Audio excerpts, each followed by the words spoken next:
bapak ku akal kene gitu ya dakar budak mah cek paribasana kekeh budak mah bisa nipu ke kolot mah bisa ngabohongan ke kolot sabab naon sapopoena oge jeung kolot mata kanyahoan kahiji kitu kaduana akal ge can aya di mana aya orok nipu ka indung bapana atuh lain anu ngaranna si orok mah meureunnan gitu kayaan eta ti kitu muga-muga urang di yaumul kiamah sakali deui wasilahna ngariung-kulung kieu teh lain bae cek paribahasana bisa saling tulungan di alam duniana terutama di alam akhirat moga-moga sing tiasa saling syafaatan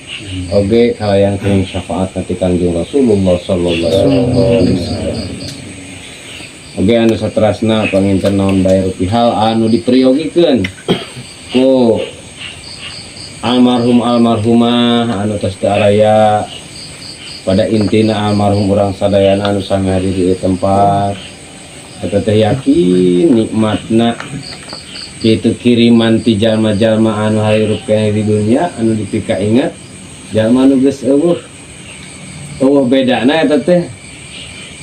lamun digabarkeun di alam dunia secara urang nyatana kieu urang keur digugulung ku kabingung jeung kasusah balik ka imah kumaha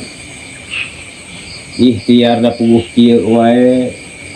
mikul beban anu sakitu beratna ti nu maha kawasa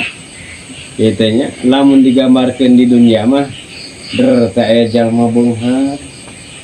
cek urang teh mang nginjem atau waji nginjem tong nginjem hayang duit mah tuh tinggal nyokot dina tempatna anu gedena 100 juta mangani urang teh tong boreng 100 juta 10.000 ge geus bunga